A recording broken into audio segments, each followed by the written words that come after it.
Muadz bin Jabal radhiyallahu anhu meriwayatkan sabda Rasulullah sallallahu alaihi wasallam, "La tu'dhi imra'atun zawjaha fid dunya illa qalat zawjatuhu minal hurin 'ain, la tu'dhihi qatalakillah, fa innama huwa indaki dakhilun yushiku an yufarikaki ilaina." Sebelum saya baca terjemahan, ibu-ibu jangan tersinggung dengan hadis ini. Ya. Jadi fahami dengan keimanan. Karena memang ini sabda Nabi SAW. Saya bilang tadi kehidupan di akhirat adalah poligami. Dan di dunia setiap istri disuruh menjadikan suaminya sebagai penyebab masuk surga. Ada seorang ibu telepon saya kemarin, dia berkata, "Ustaz, saya mau bertanya sesuatu yang penting." Baik, silakan. Kebetulan saya lagi ada waktu lowong. Dia bilang, bagaimana hukumnya kalau seorang wanita izin sama suaminya untuk ngurus anaknya. Jadi rupanya ibu ini pernah punya dari suami yang lain punya anak, suaminya bengkalaikan. Lalu dia nikah lagi. Jadi janda nikah lagi sama seorang laki-laki. Maka anak-anaknya ini tinggal bersama ibunya, jauh dari dua kota di Indonesia ini yang berjauhan. Kemudian dia lihat anaknya ini nggak ada yang urus, tinggal sama ibunya, nggak terurus, ayahnya juga nggak peduli. Maka dia pamit sama suaminya, minta mau lihat anak-anak itu. Diizinkanlah 2 minggu. Dia bilang, saya diizinkan 2 minggu Ustaz. Tapi setelah saya pergi ke kampung saya itu, ke kota saya itu, kemudian saya urus anak saya, sekarang sudah sampai setahun. Saya nggak pulang-pulang, gitu kan. Terus suaminya marah. Ternyata dia bilang, pertama dia kasih contoh orang lain gitu. Tapi saya tangkap ini adalah masalah beliau. Maka suaminya marah gitu. Apakah sekarang istrinya berdosa atau istri boleh nggak lebih memilih anaknya daripada suaminya? Bagaimana jawabannya? Saya bilang yang pertama, kalau ibu yang hadapin masalah ini, maka jawaban saya buat ibu nih. Karena saya tahu ini masalah sebenarnya sedang dihadapin. Dia bilang, iya saya yang hadapin Ustaz. Baik. Kalau ini ibu yang hadapin, sekarang ini, detik ini, setelah tutup telepon dari saya, telepon suaminya minta maaf. Itu dulu pertama. Telepon, minta maaf, kenapa melanggar sampai setahun? 2 minggu, nggak bisa lebih daripada itu. Jangankan anaknya ibu, orang tuanya ibu, ayahnya ibu, ibunya ibu sendiri. Kalau suami izinkan 2 minggu, lalu mereka cuma masih menahan, suami bilang nggak bisa, tidak boleh secara syar'i. Ini hukum Allah, bukan hukum manusia, nggak boleh dibantah. Allah telah jadikan suami ibu adalah di atas segala-galanya. Ibu renungin hadis Nabi SAW, awal amal yang dihisab bagi wanita pada hari kiamat adalah sholatnya dan hubungannya dengan suaminya. Ini luar biasa nih. Habis sholat, masalah sama suamimu bagaimana? Bukan masalah sama orang tuanya, bukan masalah sama anaknya. Artinya, sholatnya lolos, urusan suaminya lolos, yang lainnya jadi mudah. Renungi hadis itu. Yang disuruh ibu tanggung jawab adalah suami. Anak itu nomor 2. Itu dulu. Kemudian hadis Nabi SAW, wanita manapun yang meninggal dunia lalu suaminya ridha, kecuali akan masuk ke dalam 8 pintu surga yang manapun dia inginkan. Sekarang apa susahnya ibu-ibu? Saya kadang-kadang bahasakan sampai istri saya juga. Apa susahnya menjadikan figur suami itu, kemas dia baik-baik orang ini, layani, siapin makannya, minumnya, cari ridhonya, itu saja. Tunggu mati masuk surga dari 8 pintu surga, pilih yang mana ibu mau. Orang bapak ibu sekalian, bapak-bapak terutama renungin ya. Kita sebagai laki-laki, untuk mendapatkan pintu 8 di surga itu pintu 8 pintu tertinggi. Derajat tertingginya surga Firdaus namanya. Di sana 4 golongan, para nabi-nabi. Ini bapak-bapak sama saya sudah tertutup peluang ini. Nggak ada lagi peluang jadi nabi, nggak mungkin. Para syuhada itu bapak-bapak sekalian, saya sama bapak harus tinggal di medan perang, tunggu musuh bunuh kita, itu pun kalau ikhlas. Orang-orang yang siddiq, jujur, tidak pernah dusta seumur hidup. Ada sini yang tidak pernah dusta seumur hidup?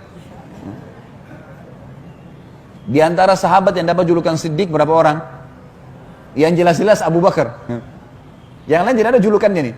Dan orang-orang saleh setiap hari nangis, ibadah terus sama Allah. Duduk di masjid, baca Al-Quran, tidak ada dosanya. Ibu-ibu hanya mati suaminya ridho. Ridho itu merasa kehilangan, merasa sedih, istrinya selama ini layani dia, itu saja. Mati, masuk dari 8 pintu surga, boleh dia pilih pintu mana. Makanya syaitan selalu menjadikan masalah sama suami nih. Ya.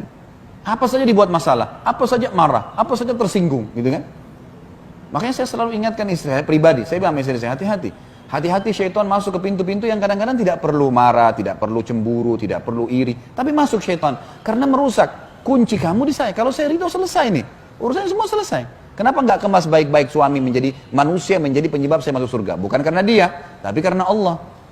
Jangan berkeluh kesah terlalu banyak. Kalau suaminya zalim, doakan. Kalau memang dia fasik, buruk, memang boleh. Pindah ke suami yang lain, minta kepada Allah diberikan orang yang saleh. Bisa, supaya kita menghabiskan umur kita pada hal yang positif, gitu kan? Pada hal yang baik, itu yang kita maksudkan. Dan kalau ada dua wanita, ada satu wanita yang menikah dengan dua laki-laki.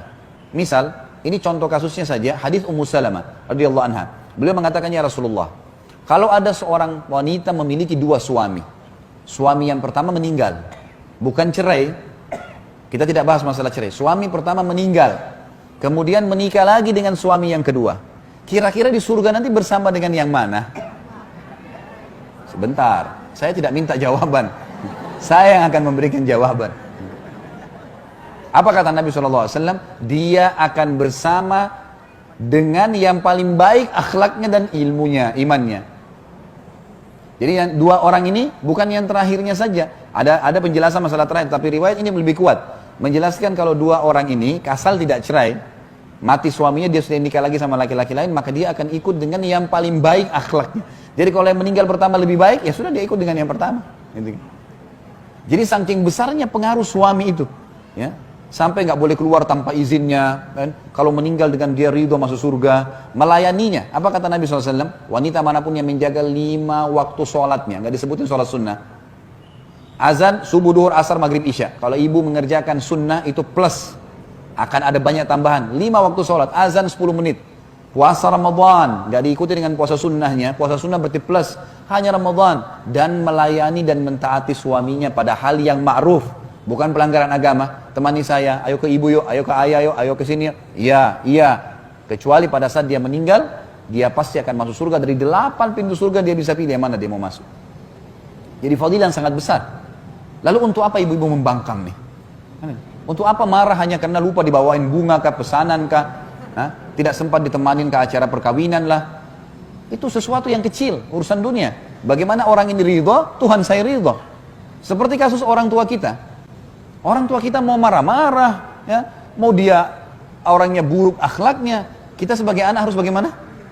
Bakti. Nggak dibalas keburukan dengan keburukan. Kenapa? Karena Allah yang perintahkan. Jangan balas kebodohan dengan kebodohan. Keterpurukan akhlak dengan keterpurukan akhlak, ini salah. Gitu kan? Orang tua kita bagaimana kita harus buat baik. Kenapa? Karena Allah yang memerintahkan dan Allah gantungkan pahala yang besar situ. Sama kasus rumah tangga. Sama kasus rumah tangga. Tentu ini berlaku juga pada suami. Misalnya kata Nabi SAW, janganlah seorang suami yang mukmin, ya, membenci istrinya yang mukminah. Karena kalau dia tidak menyukai satu perilaku, dia masih bisa mendapatkan perilaku-perilaku yang lain yang baik.